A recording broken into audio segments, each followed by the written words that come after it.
욥기 6장에 이어 7장에서도 욥의 변론이 계속됩니다. 6장에서 욥은 자신의 무죄를 주장합니다. 자신이 하나님의 말씀을 거역하지 않았다고 변론합니다. 그리고 하나님의 말씀 때문에 그가 그 참혹한 고통 가운데서도 오히려 기뻐하며 위로를 받고 있다고 고백합니다. 그는 싱거운 것이 소금 없이 먹히겠느냐 하고 외치며 더 이상 싱거운 것, 계란 흰자위가 아니라 최고의 음식, 최고의 축복, 온전히 새로운 영원한 참 생명을 달라고 하나님께 요구합니다. 그렇게 최고의 축복을 사모하며 그 축복을 요구하면서도 욥은 자신이 돌과 같이 강인한 기력을 가진 사람이 아니라고 말하면서 너무 지치고 힘들어 빨리 죽었으면 좋겠다고 탄식합니다. 차라리 그의 생명줄을 끊어달라고 하나님께 부르짖습니다. 떠오르듯 하는 듯 하다가 가라앉고 가라앉는 듯 하다가 다시 떠오르면서 욥은 이렇게 한 줄기 믿음의 줄, 한 가닥 소망의 줄을 붙잡고 있었습니다. 이렇게 엎치락 뒤치락하는 욥의 변론이 7장에서도 계속됩니다. 먼저 욥은 인생은 마치 힘든 노동 끝에 날이 저물기만 기다리는 노예, 수고의 삭슬을 애타게 기다리는 품꾼의 나날과 같다고 말합니다. 종은 저녁 그늘을 몹시 바라고 품꾼은 그의 삭슬을 기다리나니 종은 어서 빨리 저녁이 되어 하루 일과가 끝나기만 기다립니다. 저녁 그늘 속에서 안식할 수 있기만을 기다립니다. 더 이상 희망이 없는 비참한 노예와 같이 욥의 몸은 온통 구덩이와 흙덩이로 뒤덮였습니다. 그의 피부는 아물었다가 터지고 아문 상처의 딱지가 다시 터져 누더기처럼 되었습니다. 그가 고대하는 것은 고단한 몸을 잠시나마 쉴 수 있는 저녁이 오는 것입니다. 그는 애타게 저녁 그늘을 기다리고 있습니다. 몇 푼 되지 않는 품꾼의 삭슬을 기다리며 그의 영혼의 휴식을 기다리고 있었습니다. 그러나 그렇게도 기다리던 밤이 찾아와 자리에 누우면 온몸을 찌르는 고통과 번민 때문에 잠이 오지 않습니다. 잠이라도 잘 수 있으면 고통을 잠시 잊으련만 이런저런 생각에 뜬 눈으로 밤을 지새웁니다. 그리고는 이리 뒤척 저리 뒤척 다시 새벽이 오기만을 기다립니다. 이런 고통이 벌써 여러 달째 욥은 거의 빈사 상태에 이르게 되었습니다. 이렇게 고단하고 괴로운 나날, 여러 달째 고통받는 괴로움을 욥은 품꾼의 나날, 그들의 고달픈 인생과 같다고 비유하고 있습니다. 인생이 마치 고된 종살이와 같다는 것입니다. 헛된 인생, 무익한 수고, 아무리 수고하고 했어도 남는 것은 아무것도 없는 텅 빈 인생. 욥은 우리 연약한 인간의 삶을 품꾼의 날이라며 탄식하고 있습니다. 하루하루의 고통을 견디기가 그렇게도 힘겨운 것 같았는데 돌이켜보니 벌써 여러 달이 지났습니다. 실자는 배틀의 기계가 쉴 새 없이 움직이듯이 세월이 배틀의 북처럼 빠르게 지나가 버린 것입니다.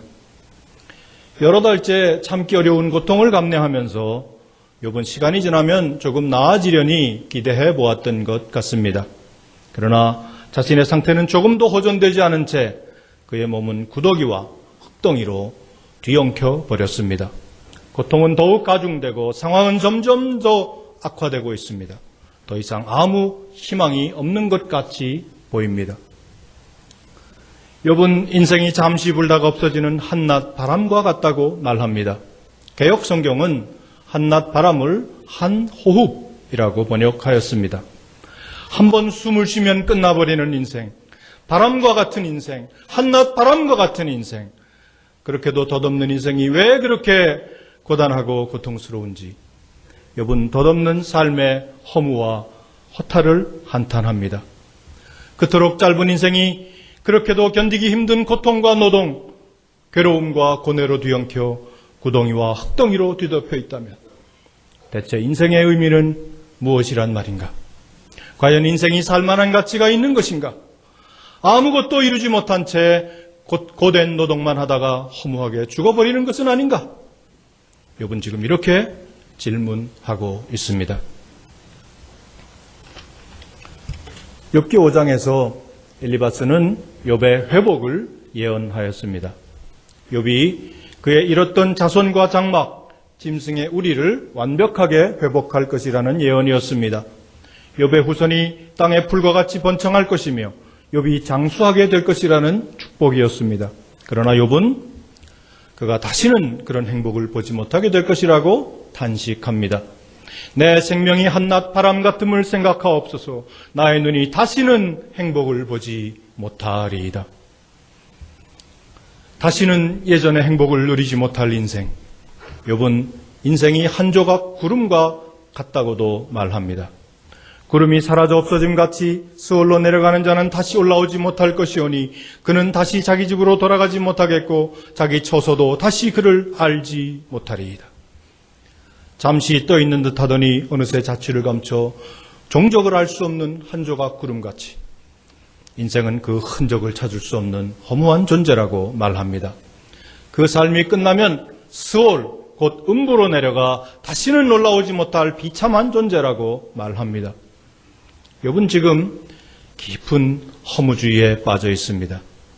이 같은 허무주의는 삶을 치열하게 사는 사람들, 특히 신앙에 열심히 있는 사람들에게 찾아오기 쉽습니다. 욥에게, 선지자 엘리야에게, 그리고 수많은 믿음의 사람들에게 신앙적 허무주의의 함정이 찾아왔습니다. 그렇게도 열심히 주를 섬기며 성도들을 섬기건만 아무 결과가 없는 것 같습니다. 큰 소리로 외치며 설교하고 진지하게 말씀을 가르쳐도 사람들은 조금도 변하는 것 같지 않습니다. 부조리와 악이 판치는 세상, 심지어 교계에도 썩은 냄새가 진동합니다. 복음의 정신은 날로 쇠퇴하고 가증한 것들이, 복음 아닌 것들이, 그리스도 없는 설교가 거룩한 강단에 서서 교회를 더럽힙니다. 베틀레헴처럼 세월은 지나가는데 몸은 점차 병약해지고 기력은 점차 쇠퇴합니다. 더 이상 변화의 소망이 보이지 않고 더 이상 부흥의 불길이 붙지 않을 때 선지자는 절망하고 또 절망합니다. 그리고는 하나님 앞에서 죽기를 구합니다. 여호와여, 넉넉하오니 지금 내 생명을 거두시옵소서. 나는 내 조상들보다 낫지 못하니이다. 내 조상들이 고치지 못한 땅, 내 열조가 포기한 땅, 하나님, 저도 이제 못하겠습니다. 차라리 내 생명을 거두시옵소서. 죽여주시옵소서. 엘리야는 이렇게 외치고 있었습니다. 그러나 감사한 것은 하나님께서 욥을 기억하시고 엘리야를 잊지 않으셨다는 사실입니다. 욥의 경고는 결코 헛되지 않았습니다. 엘리야의 수고는 결코 헛되지 않았습니다. 성경은 말합니다. 그러므로 내 사랑하는 형제들아, 견실하며 흔들리지 말고 항상 주의 일에 더욱 힘쓰는 자들이 되라. 이는 너희 수고가 주 안에서 헛되지 않은 줄 알미라. 힘들고 지쳐 낭망하고 넘어져 일어날 일 전혀 없을 때 우리 주님은 조용히 다가와 이렇게 말씀하십니다. 너는 내 아들이라. 오늘날 내가 너를 낳았도다. 너는 내 아들이라. 사랑하는 내 아들이라. 욥이 고백한 것처럼 인생은 한 번 숨을 쉬고 나면 끝나는 미약한 존재입니다. 성경도 우리 인생이 그토록 연약한 존재라는 것을 수없이 지적합니다. 내일 일을 너희가 알지 못하는도다. 너희 생명이 무엇이냐? 너희는 잠깐 보이다가 없어지는 안개니라. 우리의 연수가 70이요 강건하면 80이라도 그 연수의 자랑은 수고와 슬픔뿐이요 신속히 가니 우리가 날아가나이다. 그러므로 모든 육체는 풀과 같고 그 모든 영광은 풀의 꽃과 같으니 풀은 마르고 꽃은 떨어지되 너희는 인생을 의지하지 말라. 그의 호흡은 코에 있나니 새말 가치가 어디 있느냐? 욥이 관찰한 것과 같이 인생은 모두 누군가에게 빚지고 사는 삶입니다. 우리의 삶 전체, 존재 전체, 생명 전체를 하나님 앞에서 빚지며 살아가고 있습니다. 그런데도 어리석은 인간들은 이 세상이 영원할 것처럼, 그들이 영원히 살 것처럼 목을 굳게 세웁니다. 시편 기자는 외칩니다. 우리의 모든 날이 주의 분노 중에 지나가며 우리의 평생이 순식간에 다하였나이다. 순식간에 지나갈 인생, 여호와의 진노하심 속에 모든 날들이 다 지나가 버릴 인생, 의미 있고 가치 있게 사는 길이 무엇입니까? 어떻게 사는 것이 하나님 앞에서 가치 있고 의미 있는 인생입니까? 긍휼의 하나님, 자비의 하나님을 의지하는 것입니다. 흔들리는 세상 가운데 흔들리지 않는 주의 진리를 붙잡고 사는 것입니다. 진리 되신 그리스도, 오직 주만 의지하며 주 성령에 사로잡혀 사는 것입니다. 이것을 깨달은 한 시인은 이렇게 노래하였습니다. 질그릇같이 연약한 인생, 주 의지하여 늘 강건하리. 온 백성 지으신 만왕이시니 그 자비 영원히 변함없어라. 그 자비 영원히 변함없어라. 감사한 것은 주께서 우리 인생을 기억하시며 불쌍히 여기신다는 사실입니다. 욥은 외칩니다. 내 생명이 한낮 바람 같음을 생각하옵소서. 여기에서 생각하옵소서라는 말은 기억하옵소서라는 욥의 애원입니다. 성경은 하나님께서 우리를 잊지 않고 기억하신다고 말합니다. 우리를 잊지 않고 긍휼을 베푸신다고 말합니다. 아비가 자식을 불쌍히 여김같이 여호와께서 자기를 경외하는 자를 불쌍히 여기시나니 이는 저가 우리의 체질을 아시며 우리가 진토임을 기억하심이로다. 성도 여러분, 욥뿐 아니라 우리는 모두 하나님께 기억된 사람들입니다. 하나님이 기억하시고 하나님이 불쌍히 여기시며 하나님께서 은혜를 베푸시는 사람들입니다. 여인이 어찌 그 젖 먹는 자식을 잊겠으며 자기 태에서 난 아들을 긍휼히 여기지 않겠느냐. 그들은 혹시 잊을지라도 나는 너를 잊지 아니할 것이라. 내가 너를 손바닥에 새겼고. 주께서는 십자가의 구원으로 우리를 당신의 손바닥에 새기셨습니다. 당신의 가슴에 품으셨습니다. 이제 그 하나님이 말씀하십니다. 그들은 혹시 잊을지라도 나는 너를 잊지 아니할 것이라.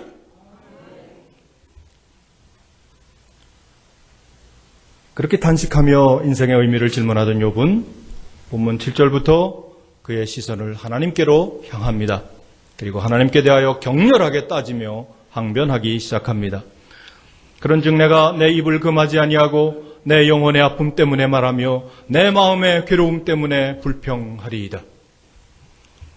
욥의 변론의 첫 부분 6장 1절부터 7장 6절까지가 친구들에 대한 변론과 대화였다면 본문 7절 이하에서 욥은 독백의 형식으로 하나님께 그의 마음을 털어놓고 있습니다.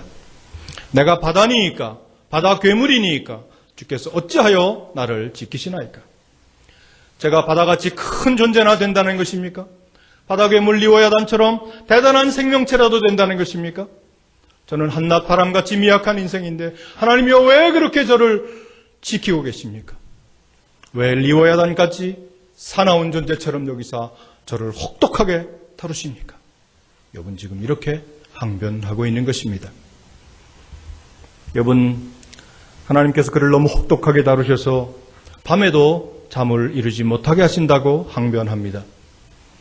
혹시 내가 말하기를 내 잠자리가 나를 위로하고 내 침상이 내 수심을 풀리라 할 때에 주께서 꿈으로 나를 놀라게 하시고 환상으로 나를 두렵게 하시나이다. 이리 뒤척 저리 뒤척 잠을 이루지 못하다가 자기도 모르는 사이에 어느새 잠이 듭니다. 잠을 자면서 잠시 수심을 잊고 휴식을 취합니다. 그러나 그 귀한 단잠도 잠시 욥은 원치 않는 악몽에 시달려 잠을 깨버립니다. 원치 않는 환상 때문에 다시 잠을 이루지 못합니다. 구약 성경에서 꿈이나 환상은 흔히 하나님의 계시, 묵시의 말씀을 상징하곤 합니다. 그러나 욥은 설사 그것이 하나님의 말씀이라 할지라도 어떻게 자신을 그렇게 놀라게 하며 두렵게 할 수 있느냐고 항변하고 있습니다. 고단한 욥에게 필요한 것은 오직 한 토막의 잠과 휴식뿐. 그는 이제 너무 지치고 힘들어 모든 것을 포기하고 싶은 심정이었습니다. 영적인 탈진 상태, 번아웃 상태에 빠진 것입니다. 마치 엘리야가 죽기를 구하며 로뎀나무 아래에서 잠을 청했듯이 욥은 지금 제발 잠이라도 자게 해달라고 간청하고 있습니다. 욥은 말합니다. 이러므로 내 마음이 뼈를 깎는 고통을 겪느니 차라리 숨이 막히는 것과 죽는 것을 택하리이다. 끊임없는 고통이 그를 찌르고 있는데 욥의 귀에는 하나님의 음성이 계속 들리고 있습니다. 하나님께서는 꿈으로 말씀하시고 환상으로 말씀하십니다. 그 말씀으로 위로를 얻고 소망을 가져봅니다. 그러나 현실의 고통은 조금도 줄어들지 않고 오히려 더 가중됩니다. 벌써 여러 달째 하나님의 말씀과 현실의 고통 사이에서 욥은 숨막히는 숨바꼭질을 하고 있었습니다. 그 고통은 뼈를 깎는 고통이었습니다. 뼈를 쥐어짜는 아픔이었습니다. 그 고통이 너무 심해 이제는 하나님의 말씀을 들어도 더 이상 위로가 되지 않습니다. 차라리 숨이 막혀 죽어버리고 싶습니다.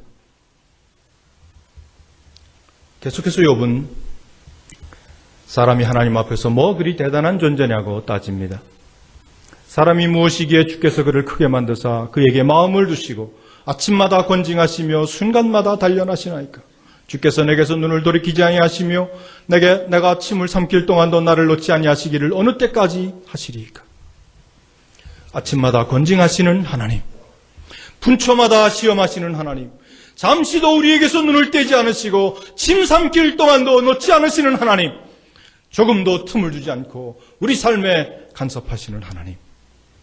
욥은 지금 하나님의 사랑과 간섭이 너무 지나치다며 불평하고 원망하고 있습니다. 욥은 매우 강력한 의문문의 형식으로 하나님께 항의하며 질문하고 있습니다. 대체 사람이 무엇이건데 주께서 그를 그렇게 크게 여기사 그토록 관심을 쏟으십니까? 왜 상대도 되지 않는 나에게 그렇게까지 관심을 쏟으십니까? 그는 지금 인간이 하나님 앞에서 대체 어떤 존재냐고 따지고 있는 것입니다. 강한 의문은 강한 긍정입니다. 욥은 지금 하나님께 강력하게 따지고 질문하면서 자신이 하나님의 손에 굳게 사로잡혀 있다는 것을 다시 한번 확인하고 있습니다. 거대한 바다보다도 훨씬 더 소중한 존재, 바다 괴물 리오야단보다도 훨씬 더 존귀한 생명, 온 천하를 죽어도 바꿀 수 없는 귀중한 영혼. 욥은 자신이 그렇게 소중한 존재라는 것을 역설적으로 웅변하고 있습니다. 하나님의 사랑과 간섭에 대해 다윗은 욥과 너무나 상반된 반응을 보입니다. 주의 손가락으로 만드신 주의 하늘과 주께서 베풀어 두신 달과 별들을 내가 보오니 사람이 무엇이기에 주께서 그를 생각하시며 인자가 무엇이기에 주께서 그를 돌보시나이까. 그를 하나님보다 조금 못하게 하시고 영화와 존귀로 관을 씌우셨나이다. 하나님은 왜 우리를 사랑하시며 우리 삶에 간섭하십니까? 왜 우리의 삶을 영화와 존귀로 관을 씌우십니까? 우리가 주의 자녀이기 때문입니다. 당신의 백성이기 때문입니다. 십자가의 피로 값주고 산 거룩한 생명이기 때문입니다. 주님은 우리 자신보다도 우리를 더 잘 알고 계십니다. 우리 영혼의 고민, 우리 존재의 고독, 우리 심령의 외로움을 주님은 우리보다 더 잘 알고 계십니다. 그러므로 우리를 홀로 내버려두지 않고 우리 삶에 간섭하시며 우리 길을 인도하시는 것입니다. 주님은 그만큼 우리를 크게 보시며 존귀하게 여기십니다. 다윗의 고백처럼 사람이 무엇이간데 주께서 저를 생각하시며 인자가 무엇이간데 주께서 저를 권고하시는지 대체 우리가 무엇이간데 존귀와 영화로 관을 씌우셨는지 우리는 오직 주께 감사하고 찬양할 뿐입니다. 그러나 고통의 소용돌이 한복판에 있던 욥은 다윗과 같이 고백할 수 없었습니다. 그는 다만 이제 그의 손을 놓아달라고 하나님께 간구하고 있습니다. 그러면서 말합니다. 사람을 감찰하시는 이여, 내가 범죄하였던들 주께 무슨 해가 되오리이까? 내가 범죄하였던들 주께 무슨 해가 되오리이까? 설사 나처럼 미미한 존재가 범죄하였다 하더라도 주께서 왜 그런 사소한 일에 신경을 쓰십니까? 내가 범죄하든 죽어버리든 제발 나를 좀 내버려 두십시오. 욥은 지금 이렇게 하나님께 떼를 쓰고 있습니다. 더 이상 자신에게 관심을 갖지 말아달라고 부탁합니다. 욥은 어찌하여 나를 당신의 관역 삼으셔서 내게 무거운 짐이 되게 하셨나이까 하며 하나님께 따지고 있습니다. 욥기 3장에서 어찌하여라는 말을 무려 6번이나 외치면서 자기 존재의 시작을 저주했던 욥은 이제 다시 어찌하여라고 외치면서 하나님께 항변합니다. 본문 21절에서도 욥은 어찌하여 주께서 그의 허물을 사해주지 않으시냐며 거칠게 항의하고 있습니다. 어찌하여? 이 질문은 고난당하는 성도들이 공통적으로 부르짖는 외마디 함성입니다. 어찌하여? 왜? 성도들은 자신에게 찾아온 고난의 이유를 알지 못해 괴로워하며 울부짖습니다. 하나님께서는 이유 없는 고통을 우리에게 주시지 않습니다. 우리에게 고통을 허락하실 때 우리가 잘 알 수는 없지만 하나님께서는 그 고통을 통해 이루고자 하시는 뜻을 가지고 계십니다. 그 뜻을 발견할 수만 있다면, 고통의 의미를 찾을 수만 있다면, 그 고통을 통해 이루고자 하시는 하나님의 뜻을 발견할 수만 있다면 고통은 오히려 축복이요 소망입니다. 만일 고통이 고통으로 끝난다면 그것은 비극입니다. 고통을 통해 아무것도 발견하지 못한다면 그것은 절망입니다. 고통 가운데 하나님을 찾을 수 없다면, 고통 가운데 주 예수를 만날 수 없다면, 고통 가운데 주의 십자가를 붙들 수 없다면, 그 고통을 하나님께 의탁하지 못한다면 그것이야말로 절망 중의 절망, 인생 최고의 비극이 될 것입니다. 그러므로 성도들은 어려울 때, 고난당할 때, 이해할 수 없는 고통이 다가올 때 하나님의 뜻, 그분의 섭리, 그 의미를 생각해야 합니다. 하나님, 당신의 뜻은 무엇입니까? 저를 어떻게 빚기 원하십니까? 하나님, 무엇을 이루려 하십니까? 저를 어떻게 사용하기 원하십니까? 제게 가르쳐 주옵소서. 제가 깨닫게 하옵소서. 오직 당신의 뜻, 그 섭리를 분별케 하옵소서. 그 뜻에 순종하게 하옵소서. 욥은 자신이 범죄하였던들 그것이 주께 무슨 해가 되겠느냐고 따졌습니다. 자신의 범죄가 하나님과는 아무 상관이 없다는 주장입니다. 과연 그렇습니까?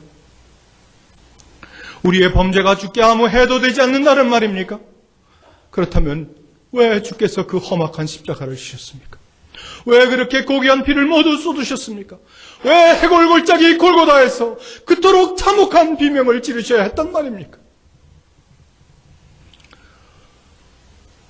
오늘날 우리는 십자가 복음의 정신이 극도로 흐려지고 희석된 타락한 시대에 살고 있습니다.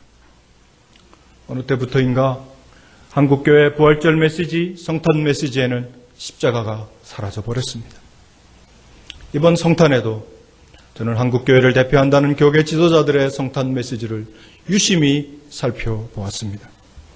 불행히도 그 성탄 메시지 중에는 십자가 복음을 선포한 메시지가 하나도 없었습니다. 우리 주님의 십자가 구원을 선포한 메시지는 아무리 눈을 씻고 찾아보아도 찾을 길이 없었습니다. 기독교의 성탄 메시지와 불교 지도자의 성탄 메시지가 똑같았습니다. 아무런 차이점도 발견할 수 없었습니다. 그래서 슬퍼하며 마땅히 기쁨으로 가득 차야 할 이 성탄에 저는 가슴 아린 분노와 탄식으로 주께 기도하며 회개의 기도를 드릴 수밖에 없었습니다. 십자가 없는 성탄, 십자가 없는 부활절, 십자가 없는 기독교, 다른 종교와 아무 다를 것이 없는 성탄 메시지, 이것은 사탄이 노리는 것입니다. 사탄의 술수입니다.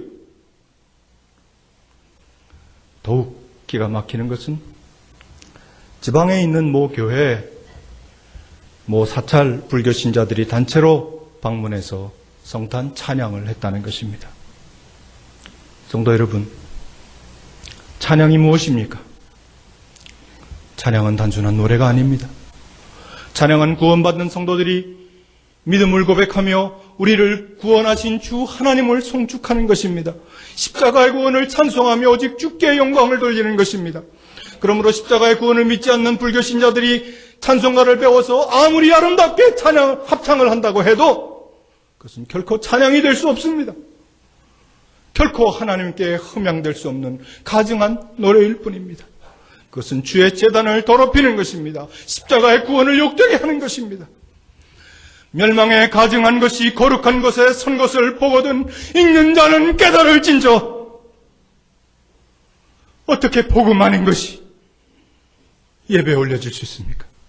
어떻게 멸망에 가증한 것을 거룩한 강단에 세울 수 있습니까? 어떻게 종교 화합이라는 명목으로 하나님의 교회를 더럽힐 수 있습니까?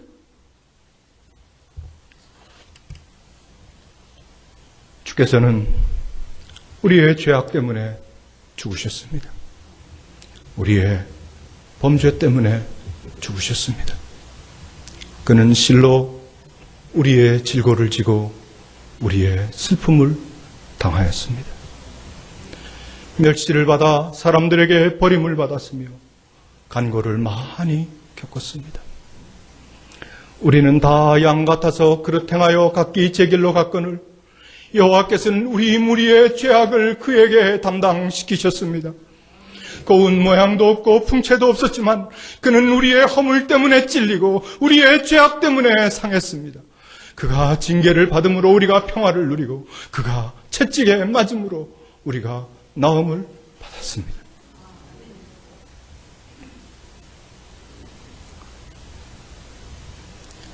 어찌하여라는 질문과 함께 욥이 던지고 있는 또 하나의 질문이 있습니다. 주께서 내게서 눈을 돌이키지 아니하시며 내가 침을 삼킬 동안도 나를 놓지 아니하시기를 어느 때까지 하시리이까? 어찌하여 어느 때까지 하시리이까? 이 두 가지 질문은 고난받는 자들이 한결같이 부르짖는 공통적인 비명입니다. 대체 그 고통이 언제까지 계속되겠느냐는 것입니다. 끊임없는 고난, 시간이 지날수록 점점 더 심해지는 고통, 견디기 힘든 재난 속에서 욥은 그 고통을 감내하느니 차라리 죽는 것이 더 낫겠다고 생각합니다.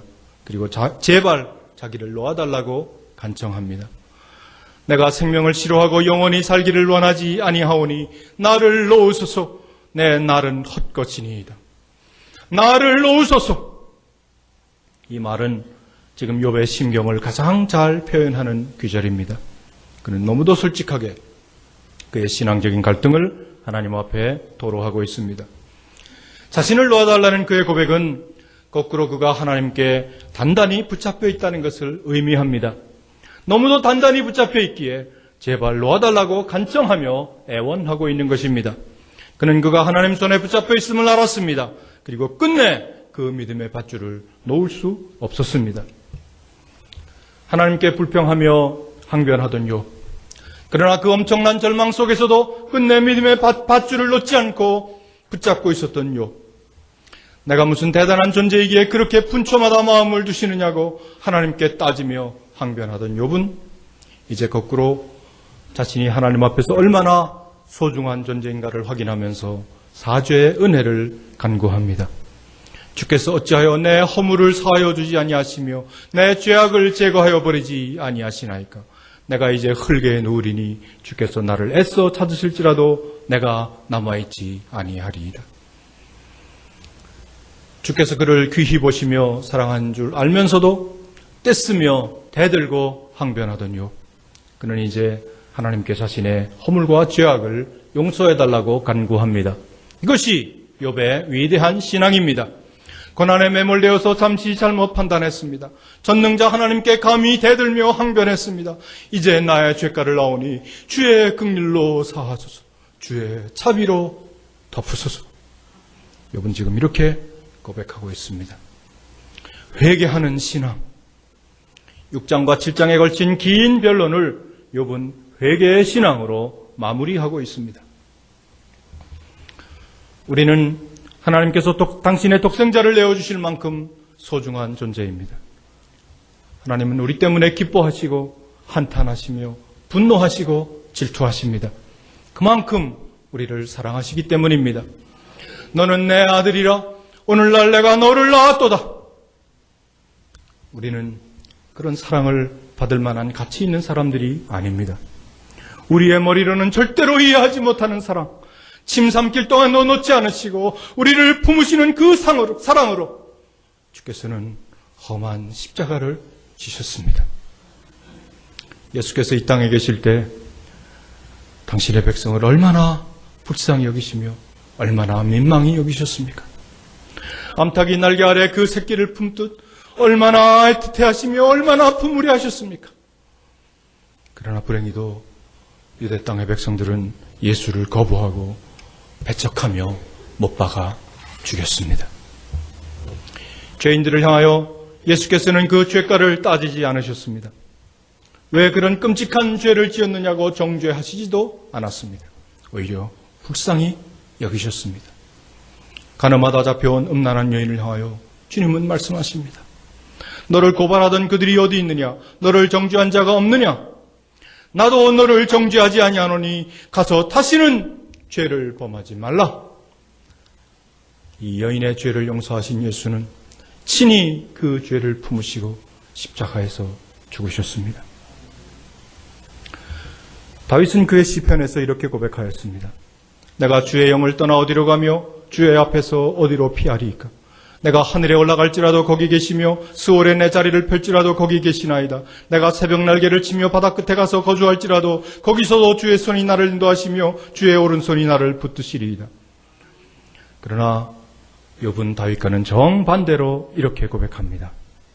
구름이 사라져 없어짐같이 스올로 내려가는 자는 다시 올라오지 못할 것이오니 내가 이제 흙에 누우리니 주께서 나를 애써 찾으실지라도 내가 남아있지 아니하리이다. 욥은 그가 스올로 내려가면 다시는 올라오지 못할 것이라고 한탄하며 절망했습니다. 그러나 예수는 우리를 죽음의 저주에서 건지시기 위하여, 스올에서 건지시기 위하여 친히 스올로 내려가서 십자가를 지셨습니다. 잃어버렸던 우리 영혼을 다시 찾아서 부활의 참 생명을 주시려고 십자가에 달리셨습니다.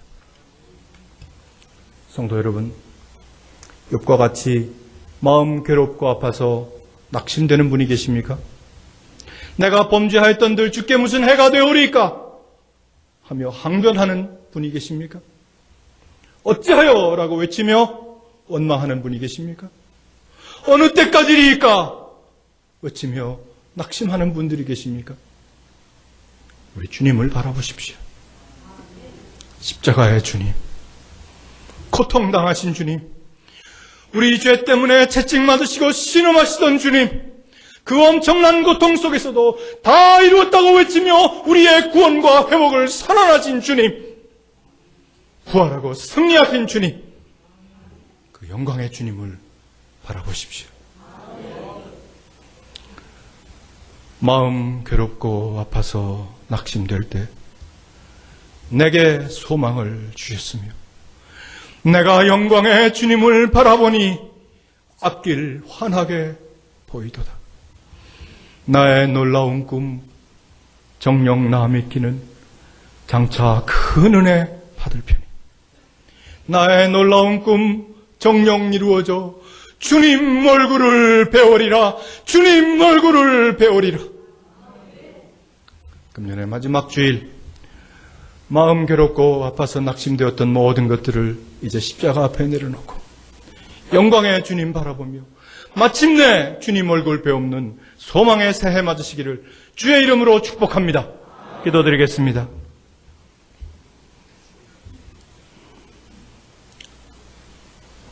마음 괴롭고 아팠던 우리 내면의 깊은 절망들을 주의 십자가 앞에 내려놓습니다. 너는 내 아들이라, 사랑하는 내 아들이라 하시는 주의 음성을 이제 듣습니다. 이제 우리가 영광의 주님을 바라보게 하옵소서. 십자가의 주님을 바라보게 하옵소서. 다가오는 새해 진실로 주의 얼굴 빼없는 영광의 해, 소망의 해가 되게 하옵소서. 나의 놀라운 꿈 정녕 남이 끼는 장차 큰 은혜 받을 편이 나의 놀라운 꿈 정녕 이루어져 주님 얼굴을 배우리라.